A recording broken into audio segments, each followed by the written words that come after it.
Barcelone, Villarreal, composition probable, absent, incertain, analyse, enjeu, pronostic et tous les détails. Ce dimanche 30 décembre 2025, le championnat d'Espagne propose une affiche de haut de tableau particulièrement attendue. À l'occasion de la 17e journée de Liga, le FC Barcelone d'Hansi Flick se déplace sur la pelouse de Villarreal, entraîné par Marcelino, pour un duel qui promet intensité, enjeu et revanche sportive. Les deux équipes abordent cette rencontre dans des dynamiques contrastées en Coupe du Roi. Le FC Barcelone reste sur une prestation maîtrisée face à Guadalajara en 16e de finale, avec une victoire nette et sans bavure, 2-0, confirmant la solidité collective et la continuité du projet mis en place par Hansi Flick. Villarreal, en revanche, a connu une désillusion lors du même tour, s'inclinant 2-1 face au Racing Club, un revers qui a laissé des traces et qui renforce l'obligation de réaction en Liga. Sur le plan du classement, l'enjeu est majeur. Barcelone arrive en leader du championnat avec 43 points, affichant une régularité impressionnante et une autorité assumée en tête de la Liga. Villarreal, troisième avec 35 points, reste solidement installé dans le groupe de tête et voit dans cette rencontre une opportunité stratégique de se rapprocher du sommet et de marquer les esprits face au leader. Le précédent entre les deux formations ajoute une dimension particulière à ce rendez-vous. Le dernier affrontement remonte au 18 mai 2025 en Liga, un match spectaculaire au cours duquel Villarreal s'était imposé 3-2, déjà face au Barça, en déplacement. Un souvenir encore vif côté catalan, qui nourrit un esprit de revanche et accentue la tension compétitive autour de cette affiche. Le coup d'envoi de la rencontre sera donné à 16h15, heure locale et heure française, soit 15h15 GMT et 10h15 en Haïti, pour un match qui s'annonce décisif autant dans la course au titre que dans la hiérarchie du haut de tableau. Le FC Barcelone face au défi de Villarreal, une composition pensée pour contrôler, créer et résister. Pour ce déplacement périlleux à Villarreal lors de la 17e journée de Liga, Hansi Flick devrait aligner un FC Barcelone organisé en 4-2-3-1, un système désormais bien intégré dans les mécanismes collectifs blaugrana. Face à une équipe de Villarreal amoindrie mais toujours dangereuse dans ses transitions, le Barça se présentera avec une équipe jeune, technique et pensée pour monopoliser le ballon tout en assurant un équilibre défensif parfois fragile en l'absence de plusieurs cadres. Les absents côté FC Barcelone, des manques lourds mais intégrés dans la réflexion tactique. Le FC Barcelone devra composer sans Gavi, Dani Olmo et Ronald Araujo, tous trois blessés. Des absences majeures, tant sur le plan de l'intensité que du leadership. Gavi, véritable moteur émotionnel et rythmique du milieu barcelonais, manque cruellement par sa capacité à presser, à casser les lignes balles au pied et à incarner l'âme compétitive de l'équipe. Dani Olmo, lui, prive Flick d'un profil hybride, capable d'évoluer entre les lignes, de créer dans les petits espaces et d'apporter une menace directe dans la surface. Enfin, l'absence de Ronald Araujo oblige le staff à repenser la hiérarchie défensive, tant l'Uruguayen est habituellement le garant des duels, de la profondeur et de l'agressivité défensive. Ces absences ne sont pas anodines, mais elles ont été intégrées dans la construction du 11, avec des choix orientés vers la maîtrise technique et la circulation rapide du ballon. Johan Garcia au gardien de but, le premier relanceur du jeu. Titularisé dans les cages, Johan Garcia incarne un choix audacieux mais cohérent avec la philosophie d'Hansi Flick. Plus qu'un simple dernier rempart, il est envisagé comme un véritable premier relanceur. À l'aise au pied, capable de jouer court sous pression, Garcia devra participer activement à la sortie de balle, surtout face à un Villarreal susceptible de presser au par séquence. Sur le plan défensif, il sera également attendu dans la gestion de la profondeur, notamment face à des attaquants mobiles comme Ayos Pérez. Sa lecture du jeu et son timing dans les sorties seront déterminants pour rassurer une défense centrale encore en construction. Jules Koundé arrière droit, l'équilibre entre rigueur et projection. Positionné au poste d'arrière droit, Jules Koundé apporte avant tout une sécurité défensive. Contrairement à un latéral purement offensif, Koundé joue souvent un rôle hybride, capable de se recentrer pour former une ligne de 3 à la relance ou de fermer le couloir lors des transitions adverses. Face à un ailier comme Tajon Buchanan, explosif et direct, Koundé devra faire parler sa science du placement et son sens de l'anticipation. Offensivement, ses montées seront mesurées, mais précieuses pour libérer l'espace intérieur à Lamine Yamal. Pau Cubarsí, le défenseur central, la maturité précoce. À seulement quelques saisons de ses débuts professionnels, Pau Cubarsí s'impose déjà comme un défenseur central d'une maturité étonnante. Son intelligence de placement, sa qualité de relance et son calme sous pression en font un profil parfaitement adapté aux exigences du jeu barcelonais. Dans ce match, Cubarsí sera chargé de gérer les appels entre les lignes et de casser les premières passes verticales de Villarreal. Sa capacité à défendre en avançant sera essentielle pour maintenir le bloc voulu par Flick. Gérard Martin, défenseur central, le test de la continuité. Aligné aux côtés de Cubarsí, Gérard Martin représente une option plus discrète mais tout aussi importante. Moins exposé médiatiquement, il apporte une lecture simple du jeu, une sobriété dans ses interventions et une volonté de jouer juste. Son rôle sera clair, sécuriser, gagner ses duels, et éviter toute prise de risque inutile dans les zones dangereuses. Face à un duo d'attaquants mobiles, sa communication avec Cubarsí sera un facteur clé de stabilité. Alejandro Balde, arrière gauche, la profondeur permanente. Sur le flanc gauche, Alejandro Balde reste l'une des principales armes de percussion du Barça. Sa vitesse, sa capacité à répéter les courses et à étirer le bloc adverse offrent une solution constante dans le jeu de position. Avec Marcus Rashford devant lui, Balde devra ajuster son timing de projection pour ne pas déséquilibrer l'équipe. Défensivement, il devra aussi se montrer rigoureux face au décrochage d'Ayos Pérez, souvent attiré par ce couloir. Eric Garcia au milieu défensif, le stabilisateur silencieux. Repositionné en milieu défensif, Eric Garcia agit comme un point d'ancrage tactique. Sa lecture du jeu, sa capacité à se placer entre les lignes et à redescendre entre les centraux en phase de relance permettent au Barça de construire proprement. Il ne brille pas par des gestes spectaculaires, mais son importance est structurelle, couvrir les montées des latéraux, couper les lignes de passe et offrir une solution permanente à la première relance. Pedri est milieu relayeur, le cerveau du tempo. Associé à Eric Garcia, Pedri est le véritable métronome de l'équipe. Chaque ballon qui transite par lui semble ralentir ou accélérer le jeu selon les besoins. Sa vision, sa qualité technique et sa capacité à se projeter sans ballon font de lui un joueur central dans ce dispositif. Face à un milieu comme Zana ou Parreiro, Pedri devra gérer le rythme, éviter les duels inutiles et exploiter les espaces entre les lignes pour alimenter les joueurs offensifs. Lamine Yamal ou ailier droit, l'imprévisibilité à l'état pur. Positionné sur le côté droit, Lamine Yamal incarne la créativité brute.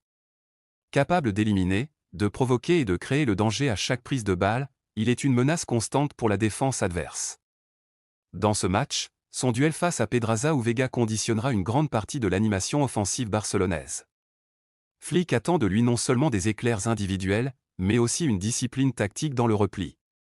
Rafinha, milieu offensif central, le lien entre les lignes. Utilisé en numéro 10, Rafinha joue un rôle clé dans la connexion entre le milieu et l'attaque. Son volume de jeu, sa capacité à presser et à se projeter dans la surface compense l'absence de Dani Olmo. Il devra occuper intelligemment les demi-espaces, attirer les défenseurs et libérer des couloirs pour Ferran Torres. Sa justesse dans les derniers mètres sera déterminante. Marcus Rashford ailier gauche, la menace verticale. Aligné sur le côté gauche, Rashford apporte une dimension différente au jeu barcelonais, la profondeur pure. Sa vitesse et sa capacité à attaquer l'espace dans le dos de la défense offrent une solution directe lorsque le jeu placé se heurte à un bloc compact. Il sera particulièrement utile dans les phases de transition, mais devra aussi s'impliquer défensivement pour protéger le couloir de Balde. Ferran Torres avant-centre, le mouvement avant la finition. En pointe, Ferran Torres n'est pas un numéro 9 statique. Il se distingue par ses appels, sa mobilité et sa capacité à ouvrir des espaces pour les joueurs de soutien. Face à une défense centrale physique, il devra multiplier les décrochages, attirer les centraux et se montrer clinique dans la surface, car les occasions pourraient être rares. Analyse finale, un Barça jeune, technique et sous contrôle calculé. Cette composition probable du FC Barcelone reflète parfaitement la philosophie d'Hansi Flick, contrôle du jeu, occupation rationnelle des espaces et exploitation intelligente des profils offensifs. Malgré des absences majeures, le Barça s'appuie sur une structure cohérente, un milieu capable de gérer le tempo et une ligne offensive polyvalente. Le défi sera autant tactique que mental. Face à Villarreal, il ne s'agira pas seulement de dominer, mais de résister aux temps faibles, de rester compact et de transformer la maîtrise en efficacité. Si l'équilibre est respecté, ce Barça a les armes pour repartir avec un résultat majeur dans la course au titre. Si tu veux, je peux ensuite enchaîner avec l'analyse minute par minute, les clés tactiques du match, ou un focus comparatif entre les lignes Barça ou Villarreal. Villarreal face au leader, une composition entre nécessité, expérience et adaptation. Pour recevoir le FC Barcelone lors de cette 17e journée de Liga, Villarreal, dirigé par Marcelino, devrait s'articuler autour d'un 4-4-2, un système cher aux techniciens espagnols, basé sur l'équilibre des lignes, la rigueur défensive et la projection rapide vers l'avant. Malgré une infirmerie particulièrement remplie, le sous-marin jaune entend s'appuyer sur ses automatismes collectifs, son expérience au milieu et la mobilité de ses attaquants pour poser des problèmes aux leaders du championnat. Les absents côté Villarreal, une hécatombe qui redessine les équilibres. Villarreal devra composer avec une longue liste d'absents, Logan Costa, Pau Cabane, Thomas Partey, Ilias Akomak, Pape Gueye, Gérard Moreno et Santiago Murino, tous blessés. Ces forfaits affectent profondément la structure de l'équipe. L'absence de Gérard Moreno, véritable référence offensive, prive Villarreal de son finisseur naturel, de son jeu de haut but et de son leadership offensif. Sans Partey et Pape Gueye, le milieu perd en puissance, en récupération et en impact physique, obligeant Marcelino à miser davantage sur l'intelligence de jeu que sur l'intensité. Les absences d'Akomak et Cabane réduisent quant à elles les options sur les ailes, tandis que Logan Costa et Murino fragilisent la profondeur défensive. Cette situation impose un plan de jeu plus prudent, basé sur la compacité et l'exploitation maximale des rares temps forts. Luis Junior gardien de but, la première ligne de résistance. Dans les buts, Luis Junior sera l'un des hommes clés de la soirée. Face à un FC Barcelone dominateur dans la possession, le gardien brésilien devra multiplier les interventions et faire preuve d'une concentration permanente. Sa capacité à rester solide sur sa ligne, à gérer les frappes lointaines et à rassurer sa défense sur les centres sera essentielle. Dans un match où Villarreal pourrait subir par séquence, Luis Junior devra aussi savoir temporiser, ralentir le rythme et offrir de précieuses respirations à son équipe. Pau Navarro arrière droit, la discipline avant l'audace. Aligné au poste d'arrière droit, Pau Navarro aura une mission délicate face à Marcus Rashford. Son rôle sera avant tout défensif, contenir, fermer les espaces et éviter les 1 contre 1 prolongés. Offensivement, ses montées seront mesurées, mais utiles pour soulager son ailier et offrir une solution latérale lorsque Villarreal parviendra à sortir le ballon proprement. Sa rigueur tactique sera primordiale pour ne pas déséquilibrer le bloc. Rafa Marin, défenseur central, la force dans le duel. Dans l'axe, Rafa Marin incarne le profil du défenseur combatif. Solide dans les duels aériens et agressif dans l'impact, il sera chargé de contenir les appels de Ferran Torres et de protéger la surface. Son défi principal sera la gestion de la profondeur et des déplacements sans ballon. Face à un attaquant mobile, il devra choisir ses moments pour sortir de la ligne sans rompre l'équilibre défensif. Renato Vega au défenseur central, la relance sous pression. Aux côtés de Marin, Renato Vega apporte une qualité de relance appréciable. Plus à l'aise balle au pied, il sera sollicité pour casser la première ligne de pression barcelonaise et initier les transitions.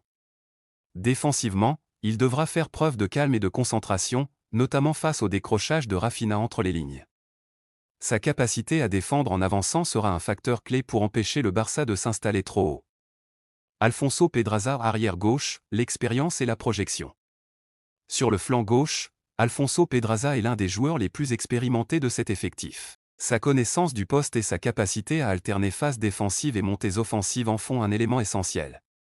Face à Lamine Yamal, Pedraza devra gérer l'imprévisibilité, fermer l'angle intérieur et forcer son vis-à-vis à jouer vers l'extérieur.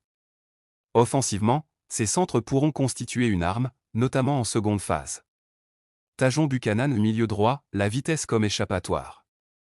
Positionné à droite du milieu à 4, Tajon Buchanan représente la principale menace de Villarreal en transition. Sa vitesse et sa capacité à attaquer l'espace seront précieuses pour étirer le bloc barcelonais.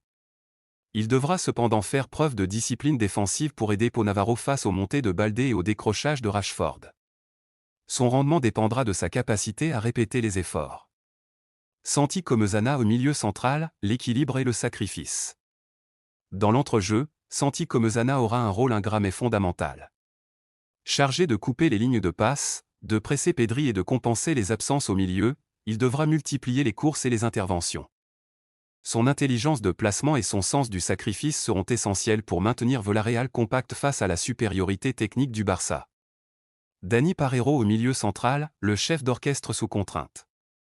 À ses côtés, Dani Parejo reste le cerveau de l'équipe. Sa qualité de passe, sa vision du jeu et son calme permettent à Villarreal de respirer même sous pression. Dans ce match, Parejo devra jouer juste, gérer le tempo quand Villarreal aura le ballon et exploiter la moindre faille laissée par le pressing barcelonais. Sa capacité à orienter rapidement le jeu vers les ailes sera déterminante. Alberto Molero au milieu gauche, la créativité dans un rôle hybride.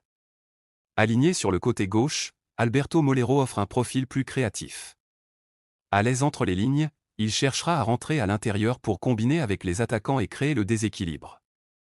Il devra néanmoins fournir un gros travail défensif pour aider Pedraza face à Yamal, ce qui pourrait limiter son influence offensive. Tani Oluwaseyi, attaquant, la profondeur et le combat. En attaque, Tani Oluwaseyi sera chargé d'attaquer la profondeur et de gêner la relance adverse. Son jeu sans ballon, ses appels et sa capacité à presser les défenseurs centraux seront essentiels dans le plan de Marcelino. Il devra également peser physiquement pour conserver le ballon et permettre à son équipe de remonter le bloc. Ayoze Perez, attaquant, l'intelligence de déplacement. Aux côtés d'Oluwaseyi, Ayoze Perez apporte l'expérience et l'intelligence tactique. Capable de décrocher, de se placer entre les lignes et de surgir dans la surface, il sera la principale menace offensive de Villarreal. Son association avec Molero et Parejo sera l'un des rares leviers créatifs pour désorganiser la défense barcelonaise. Analyse finale, Villarreal entre résistance, lucidité et opportunisme. Cette composition probable de Villarreal reflète une équipe contrainte par les absences mais structurée par l'expérience de Marcelino. Le plan est clair, bloc compact, discipline collective, transition rapide et exploitation maximale des coups de pied arrêtés. Face à un FC Barcelone supérieur sur le papier, Villarreal devra faire preuve d'une rigueur extrême, accepter de subir par moments et se montrer chirurgical dans les rares occasions. Si le sous-marin jaune parvient à rester en vie jusqu'aux dernières minutes, l'expérience de ses cadres pourrait transformer ce match en véritable piège pour le leader. Pronostic. Sur le papier, le FC Barcelone arrive avec un avantage net. Leader de la Liga, plus stable collectivement et mieux armé techniquement, le Barça d'Hansi Flick semble disposer des outils nécessaires pour contrôler le match, même en déplacement. Villarreal, lourdement touché par les blessures, devrait opposer une résistance courageuse, s'appuyant sur son organisation et sur quelques transitions rapides, mais le manque de profondeur offensive pourrait peser sur la durée. Si le sous-marin jaune parvient à tenir en première période, le match pourrait rester serré, mais la maîtrise du milieu barcelonais et la qualité individuelle de ses attaquants devraient finir par faire la différence. Pronostic, victoire du FC Barcelone 2-1, dans un match disputé mais globalement maîtrisé par le leader.